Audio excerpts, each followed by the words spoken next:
भारत में कई चमत्कारिक और रहस्यमयी मंदिर है, जिसमें दक्षिण भारत में स्थित भगवान तिरुपति बालाजी का मंदिर भी शामिल है। भगवान तिरुपति बालाजी का चमत्कारिक और रहस्यमयी मंदिर भारत समेत पूरी दुनिया में प्रसिद्ध है। यह मंदिर भारतीय वास्तुकला और शिल्पकला का उत्कृष्ट उदाहरण है। तिरुपति बालाजी मंदिर भगवान विष्णु को समर्पित है। यह मंदिर आंध्र प्रदेश के चित्तूर जिले में तिरुमला पर्वत पर स्थित है और यह भारत के मुख्य तीर्थ स्थलों में से एक है। तिरुपति बालाजी का वास्तविक नाम श्री वेंकटेश्वर स्वामी है, जो स्वयं भगवान विष्णु है। धार्मिक मान्यताओं के मुताबिक भगवान श्री वेंकटेश्वर अपनी पत्नी पद्मावती के साथ तिरुमला में निवास करते हैं। मान्यता है कि जो भी भक्त सच्चे मन से भगवान वेंकटेश्वर के सामने प्रार्थना करते हैं, उनकी सभी मुरादें पूरी हो जाती है। भक्त अपनी श्रद्धा के मुताबिक यहाँ आकर तिरुपति मंदिर में अपने बाल दान करते हैं। इस अलौकिक और चमत्कारिक मंदिर से कई रहस्य जुड़े हुए हैं। आइए जानते हैं उनके बारे में। कहा जाता है कि भगवान वेंकटेश्वर स्वामी की मूर्ति पर बाल लगे हैं जो असली है। यह बाल कभी भी उलझते नहीं हैं और हमेशा मुलायम रहते हैं। मान्यता है कि यहाँ भगवान खुद विराजमान है। जब मंदिर के गर्भगृह में प्रवेश करेंगे तो ऐसा लगेगा कि भगवान श्री वेंकटेश्वर की मूर्ति गर्भगृह के मध्य में है, लेकिन आप जैसे ही गर्भगृह के बाहर आएंगे तो चौंक जाएंगे, क्योंकि बाहर आकर ऐसा प्रतीत होता है कि भगवान की प्रतिमा दाहिनी तरफ स्थित है। अब यह सिर्फ भ्रम है या कोई भगवान का चमत्कार, इसका पता आज तक नहीं लग पाया है। मान्यता है कि भगवान के इस रूप में माँ लक्ष्मी भी समाहित है, जिसकी वजह से ही श्री वेंकटेश्वर स्वामी को स्त्री और पुरुष दोनों के वस्त्र पहनाने की परंपरा है। उसमें भगवान को नीचे धोती और ऊपर साड़ी पहनाई जाती है, क्योंकि भगवान वेंकटेश्वर को लक्ष्मी और नारायण की एक रूप माना जाता है। तिरुपति बालाजी मंदिर में भगवान वेंकटेश्वर की प्रतिमा अलौकिक है। यह विशेष पत्थर से बनी है। यह प्रतिमा इतनी जीवंत है कि ऐसा प्रतीत होता है जैसे भगवान विष्णु स्वयं यहाँ विराजमान है। भगवान की प्रतिमा को पसीना आता है। पसीने की बूंदें देखी जा सकती है, इसीलिए मंदिर में तापमान कम रखा जाता है।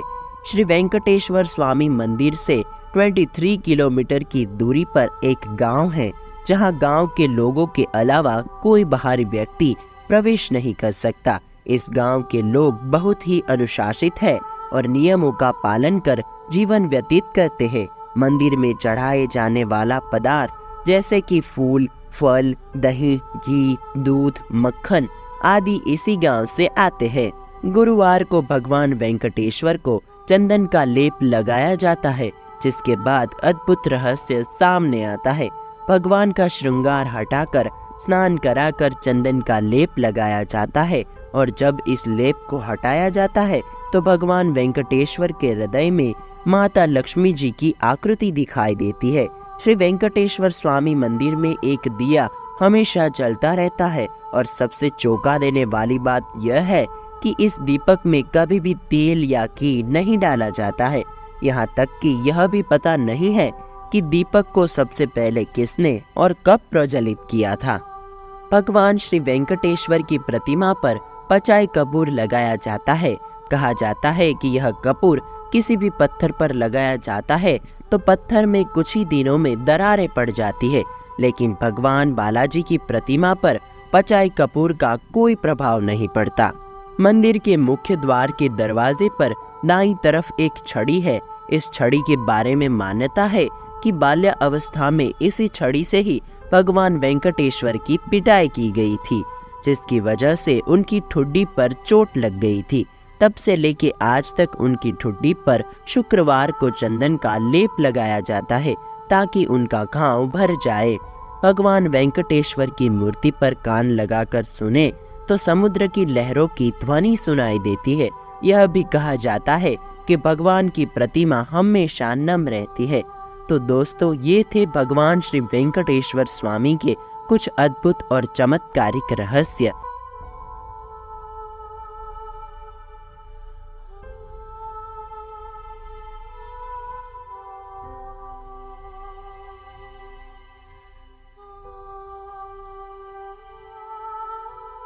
प्राचीन भारत का विज्ञान बेहद विकसित था, इतना कि आज के विज्ञान को भी पछाड़ दे।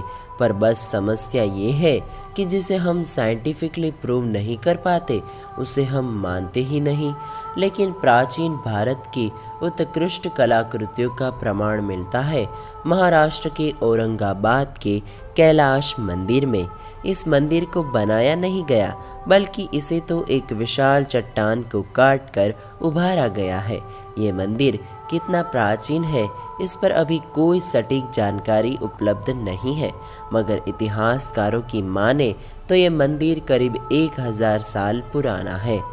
दुनिया भर के कई मंदिर अपनी खूबसूरती के लिए प्रसिद्ध है, लेकिन आज जिस मंदिर के बारे में हम आपको बताने जा रहे हैं वो अपने आप में एकदम अद्भुत है। इस मंदिर को 7000 मजदूर और कारीगरों ने मिलकर एक चट्टान की काट छांट करके उभारा है, और वो भी सामने से नहीं बल्कि ऊपर से नीचे की ओर। और किसी चट्टान को इस तरह से खूबसूरत रूप देते हुए ऊपर से नीचे की ओर लाना एक बेहद कठिन काम है। बावजूद इसके एलोरा के ये कैलाश मंदिर विशाल होने के साथ साथ बेहद सुंदर भी है। मंदिर के बनने के समय को लेकर कई लोगों के अलग अलग मत है। मंदिरों के पत्थरों की कार्बन डेटिंग से इस बात की पुष्टि हुई है कि ये पत्थर करीब 1 लाख साल पुराने हैं। हालांकि पत्थरों की उम्र से मंदिर की उम्र का पता नहीं लगाया जा सकता, क्योंकि जिस चट्टान के ये पत्थर है हो सकता है कि वो चट्टान 1 लाख साल पुरानी हो, मगर मंदिर का निर्माण कई हजार सालों बाद किया गया हो। आज से 1000 साल पहले इतने विशाल मंदिर को चट्टान काटकर उभारना आसान काम नहीं था। ये मंदिर प्राचीन भारत की वास्तुशिल्प कला का उत्कृष्ट उदाहरण है। यही वजह है कि यूनेस्को ने इसे विश्व धरोहर यानी कि वर्ल्ड हेरिटेज में शामिल कर लिया है। कुछ लोगों का कहना है कि इस भव्य मंदिर को महज 18 सालों में बना लिया गया था, लेकिन इतिहासकारों को इस बात पर संदेह है कि इतना भव्य मंदिर केवल 18 सालों में बनाया जा सकता है। असल में इस मंदिर को बनाने के लिए करीब 2 लाख टन से ज़्यादा पत्थरों को काटा गया था। ऐसे में यदि 7000 मजदूर 12 घंटे भी काम करते हैं तब भी इन्हें इस मंदिर के निर्माण में 150 साल लग जाएंगे। अगर बात मंदिर के बनावट की करें तो मंदिर के आंगन के तीनों ओर कोठरिया, सामने के खुले आंगन में एक नंदी और इसके दोनों ओर विशालकाय हाथी और स्तंभ बने हुए हैं। मंदिर के अंदर और बाहर बड़ी ही खूबसूरती से मूर्तियों का अलंकरण किया गया है।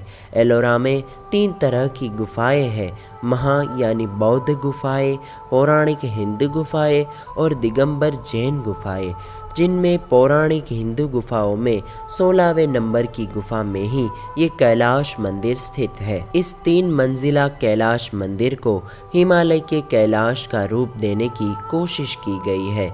ये मंदिर 50 मीटर गहरा मंदिर है। मंदिर के निर्माण में बहुआयामी शिल्प कला का संगम है। एक्सपर्ट ने मंदिर के प्लान को जांचकर ये पता लगाया है कि शिल्पकारों ने सबसे पहले चट्टान के 2 तरफ 300 फीट गहरी और पीछे की तरफ 175 फीट गहरी खाई खोदी, जिससे उन्हें चट्टान पर काम करने के लिए काफ़ी जगह मिले, और फिर चट्टान को तराशने का काम शुरू हुआ। जब मंदिर का ऊपरी भाग पूरा हुआ तब उन खाइयों को और गहरा खोदकर दूसरे लेवल का काम शुरू किया गया, और इसके बाद खाइयों को और ज़्यादा गहरा खोदकर बाकी का मंदिर भी पूरा किया गया। नीचे उतरने से पहले ऊपर के हर चट्टान के भाग को बारीकी से तराशा गया और पॉलिश किया गया, ताकि वापस ऊपर का काम करने के लिए बांस की मचान ना बनानी पड़े। जानकारों के मुताबिक मंदिर का क्षेत्र 276 फीट लंबा और 154 फीट चौड़ा है। हालांकि आज से 1000 साल पहले इतनी अद्भुत कलाकृति को चट्टान पर उकेरने की कला आज के इतिहासकारों के लिए एक रहस्य बनी हुई है कि आखिर उस समय इतनी अद्भुत तकनीकी का इस्तेमाल कैसे किया गया। असल में इस मंदिर का निर्माण मालखेड़ स्थित राष्ट्रकूट वंश के नरेश कृष्ण प्रथम द्वारा करवाया गया था। इन्हीं से जुड़ी कहानी कहती है कि राजा कृष्ण लगातार बीमार पड़ रहे थे। कई वैद्यों को दिखाने के बाद भी उनके स्वास्थ्य में कोई सुधार नहीं हो रहा था। तब उनकी महारानी ने भगवान शिव से प्रार्थना कर ये प्रण लिया, यदि राजा कृष्ण पूरी तरह स्वस्थ हो जाते हैं तो वे एक मंदिर का निर्माण करवाएंगी और तब तक भूखी रहेंगी जब तक उस मंदिर का शिखर नहीं देख लेती। कहा जाता है कि महारानी की पूजा अर्चना से भगवान शिव प्रसन्न हुए और राजा कृष्ण के स्वास्थ्य में सुधार हो गया। राजा के पूरी तरह ठीक होने पर रानी ने उन्हें मंदिर बनाने के लिए कहा। मंदिर के कार्य के लिए कई वास्तुकार आए, लेकिन सबने इस कार्य के लिए एक लंबा समय मांगा। राजा ने सोचा निर्माण में जितना ज्यादा समय होगा रानी को उतना ज्यादा भूखा रहना होगा। इसलिए राजा को ऐसे वास्तुकार और शिल्पकार की तलाश थी जो कम से कम समय में ये कार्य कर सके। तब कोस्का नाम के एक वास्तुकार ने राजा को भरोसा दिलाया कि वो एक हफ्ते में मंदिर को तैयार करवा देंगे। राजा ने तुरंत ये कार्य उस वास्तुकार को सौंप दिया और अपने कहे अनुसार उस वास्तुकार ने एक हफ्ते में वो मंदिर तैयार कर दिया। हालांकि इतिहासकार इस बात पर सहमति नहीं देते, लेकिन बड़े ही अचरज की बात है कि इतना बड़ा मंदिर होने के बावजूद यहाँ पूजा पाठ का कोई प्रमाण नहीं मिलता। यहाँ पर कई गुफाएं ऐसी भी है जो नीचे की ओर जाती है, मगर आम इंसानों का वहाँ जाना सख्त मना है। आर्कियोलॉजिस्ट और जियोलॉजिस्ट डिपार्टमेंट की रिसर्च से यह पता लगा है कि ये कोई सामान्य मंदिर नहीं है। इस मंदिर के नीचे कोई रहस्यमयी शहर बसा हुआ है जिसका रास्ता सुरंगों से होकर जाता है। ये सुरंगें काफ़ी लंबी और गहरी है, लेकिन नीचे जाने वाले दरवाज़ों को सरकार ने सुरक्षा की दृष्टि से बंद कर दिया है। अब यहाँ पर किसी भी तरह की खोजबीन भी नहीं की जा सकती। आज के इस मंदिर की बनावट इस बात की गवाह है कि हमारे पूर्वज हमसे कई ज़्यादा आगे थे। हम भले ही आज प्रकृति की तस्वीर बना सकते हैं, लेकिन हमारे पूर्वजों ने तो प्रकृति में ही तस्वीर बनाकर दिखा दी थी। वृंदावन का निधिवन एक ऐसी जगह है जहाँ पर श्री कृष्ण का प्राचीन मंदिर है। इस मंदिर और वन के बारे में कई अलग अलग तरह की जनश्रुति प्रचलित है।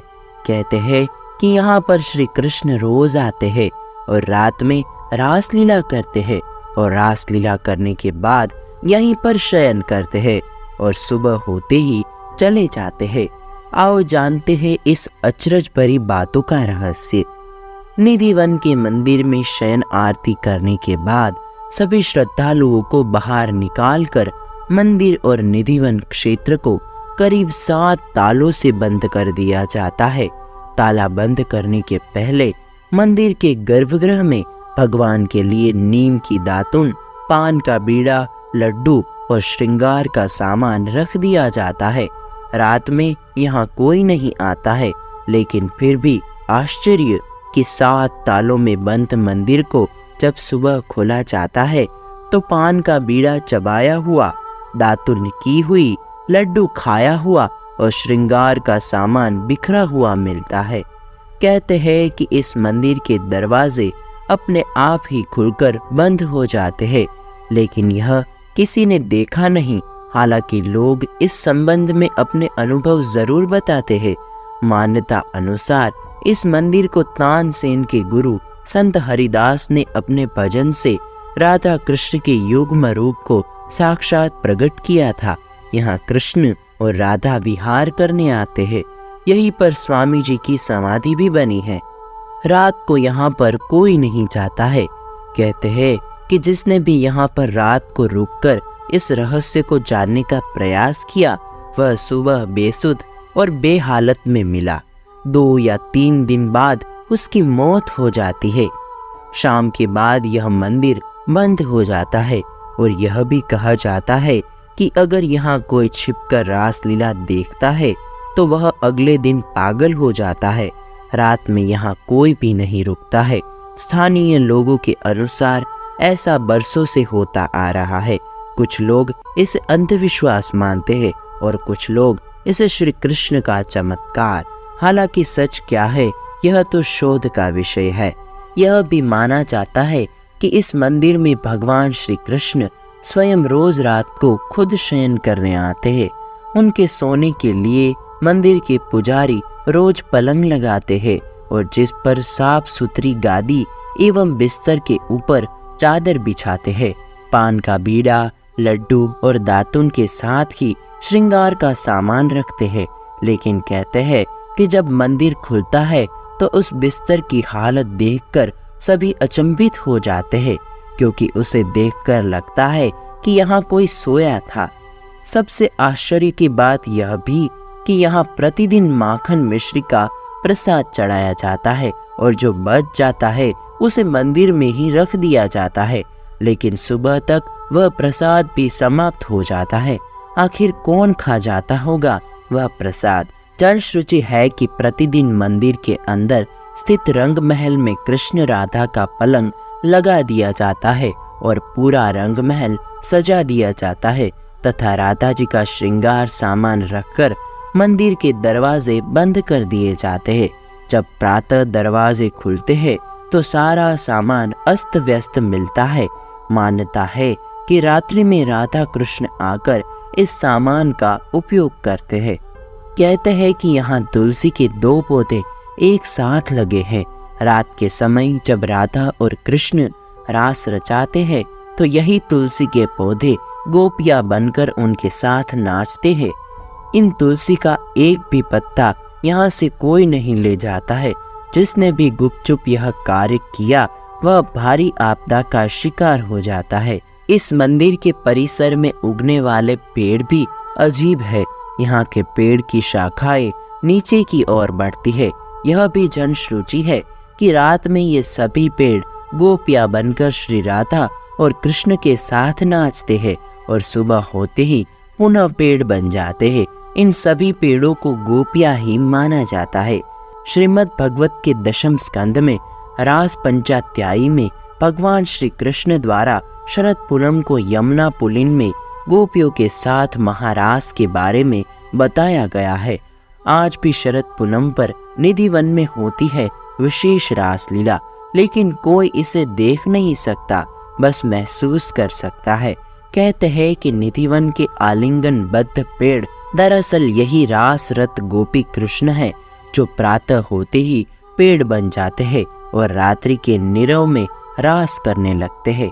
यहाँ के आसपास के अधिकतर घरों में खिड़कियाँ नहीं है और जिनके घरों में है वे शाम की आरती के बाद खिड़कियाँ इस डर से बंद कर देते हैं कि कोई मंदिर की दिशा में देखे नहीं, अन्यथा वह अंधा हो जाएगा।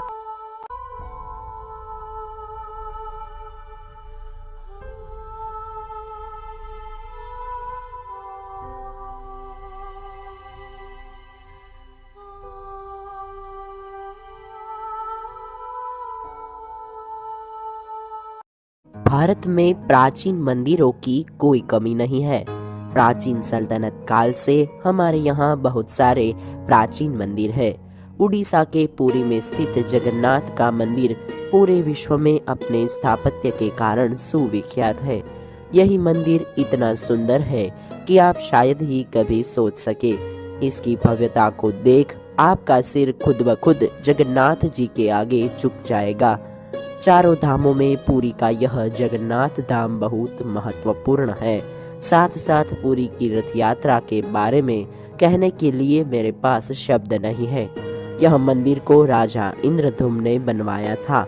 मंदिर का परिसर इतना बड़ा है कि आप घूमते घूमते थक जाएंगे, लेकिन फिर भी आप एक दिन में पूरा मंदिर नहीं देख पाएंगे। यह मंदिर प्रभु जगन्नाथ, सुभद्रा और प्रभु बलभद्र जी को समर्पित है। और एक खास बात यह है कि इस मंदिर की सभी प्रतिमा जीवित अवस्था में है। प्रभु के दर्शन के लिए दुनिया भर से लोग यहाँ आते रहते हैं। इसी मंदिर से जुड़ी बहुत सारी रहस्यमयी बातें हैं, जैसे कि मंदिर के शीर्ष में मौजूद ध्वज का हवा के विपरीत दिशा में फिरकना। ध्वज के ठीक नीचे मौजूद चक्र को पुरी में रहकर आप किसी भी जगह से देख सकते हैं। इसके बाद और एक विशेष बात है इस मंदिर की दोस्तों, इस मंदिर के ऊपर से ना तो चिड़िया और ना तो कोई हवाई जहाज उड़ता है। इस मंदिर की संरचना कुछ इस तरह से की गई है कि दिन के किसी भी पहर में आपको मंदिर की परछाई नहीं दिखाई पड़ती है। हालांकि इसके पीछे का कारण लोगों को आज तक पता नहीं चला है।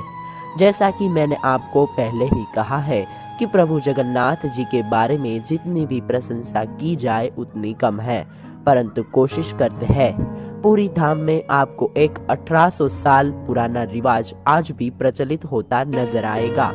आपको बता दें कि यह रिवाज मंदिर में पिछले 1800 सालों से चला आ रहा है। इस रिवाज के अनुसार हर एक दिन मंदिर का एक विशेष पुजारी 45 मंजिला ऊंचे इस मंदिर के ऊपर चढ़ता है और इसके शीर्ष पर लगे ध्वज को बदलता है। मगर किसी भी एक दिन यह रिवाज नहीं किया जाएगा तो आने वाले 18 सालों के लिए मंदिर पूर्ण रूप से बंद रहेगा।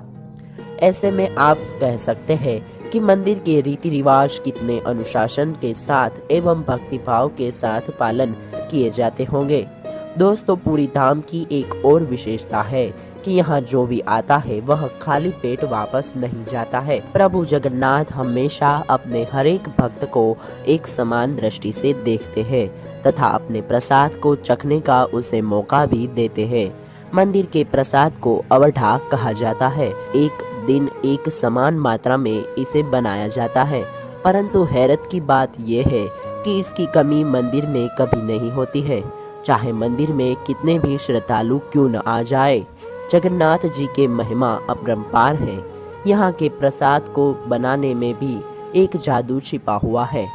मैं आप लोगों से एक सवाल पूछना चाहूँगा। आप जब किसी चूल्हे के ऊपर एक के ऊपर 2 बर्तन को रखते हैं कि जिसके अंदर चावल रखा गया हो, तो सबसे पहले कौन से बर्तन का चावल पकेगा? आप लोगों में से ज़्यादातर लोगों का उत्तर नीचे वाला होगा। विज्ञान के हिसाब से भी ये बात सत्य है, परंतु आपको बता दें कि पुरी में मंदिर में यह बात लागू नहीं होती है। यहाँ जब भी भगवान जगन्नाथ के प्रसाद को बनाया जाता है तो एक के ऊपर एक कुल 7 बर्तनों को चूल्हे के ऊपर रख दिया जाता है। और हैरानी की बात यह है कि सबसे ऊपर रखे गए बर्तन का चावल सबसे पहले पकता है कि बाकी के बर्तनों का चावल भी ऊपर से नीचे के क्रम में ही पकता चला आता है ना आश्चर्य की बात।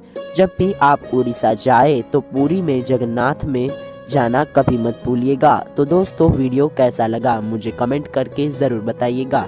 पसंद आया हो तो लाइक करें और अपने दोस्तों के साथ शेयर करें और मेरी चैनल को सब्सक्राइब करें। मैं हूं आपका दोस्त कालिना इशित। फिर मिलेंगे नए वीडियो में नए टॉपिक के साथ। तब तक के लिए दे इजाज़त। नमस्कार।